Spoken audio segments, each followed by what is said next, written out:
Bueno, buen día a todos, ¿cómo andan?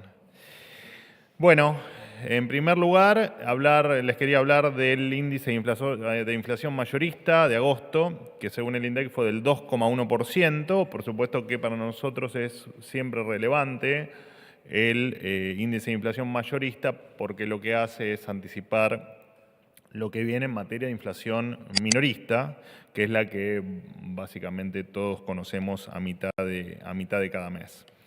Este 2,1% en inflación mayorista es el registro más bajo desde mayo de 2020 y un reflejo de la estabilidad de precios que prima en la República Argentina.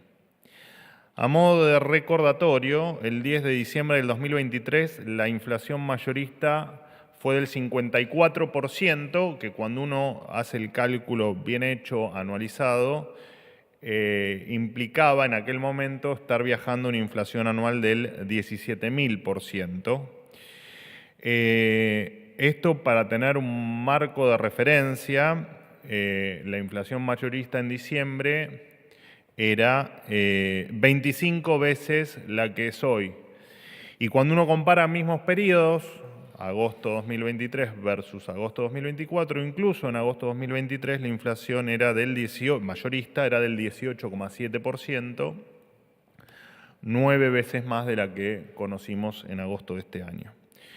Pero además hay un dato adicional, que es que todo esto hoy se da, o al revés, la inflación, si se quiere, de aquel momento, del 54% mensual en precios mayoristas, se daba en un contexto de control de precios, fijación de tipo de cambio, 200% de brecha cambiaria, la CIRA para los importadores. Les recuerdo que el gobierno anterior nos dejó prácticamente un default de 50.000 millones de dólares con los importadores, que ya hemos prácticamente solucionado. La ley de góndolas, nos creían sin la capacidad de poder elegir un producto en una góndola y nos los iban ordenando de acuerdo a lo que se les ocurría a ellos. La ley de abastecimiento, creyendo que el que no producía por determinada cuestión económica o por decisión o por cualquier otra razón se lo podía obligar a que produzca y a que venda a determinado precio, y demás recetas que fracasaron. Todo eso hoy no existe. A pesar de eso, hoy la inflación es del 2,1%, mientras que en aquel momento, con todos esos controles y con todo ese realismo mágico y con toda esa ciencia ficción económica que muchos creían, era del 54%. Por supuesto que este escenario catastrófico devenía o estábamos atravesando en aquel momento una hiperinflación que no es solo un tema inflacionario. Cuando uno habla de hiperinflación no habla de números estratosféricos, sino que además de números estratosféricos habla de un país con un nivel de pobreza muchísimo más alto que el que conocemos hoy y un nivel de indigentes muchísimo más alto del que conocemos hoy, si se hubiese dado ese escenario que logramos evitar. Hoy, a 9 meses de asumir el mandato, la estabilidad de precios empieza a ser una realidad. Y repito, se está haciendo sin una hiperinflación que licúa salarios reales, sin expropiación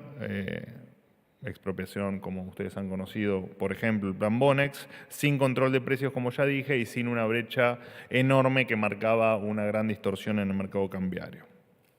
Y además todo esto está funcionando con recomposición de tarifas y con, por supuesto, toda la recomposición que se viene haciendo de precios que estaban antes congelados, regulados o pisados por el dedo de algún funcionario.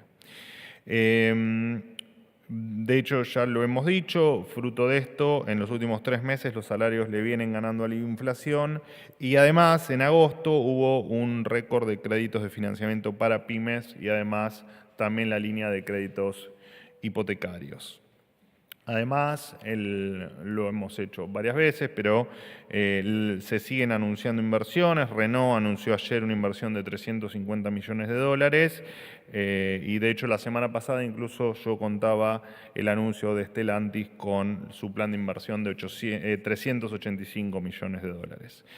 Para nosotros la estabilidad de precios es parte de asegurar la libertad también, ¿no? Porque donde hay reglas claras hay competencia, y donde hay libertad y competencia no hay lugar para la farsa del Estado presente que nos han vendido durante tanto tiempo.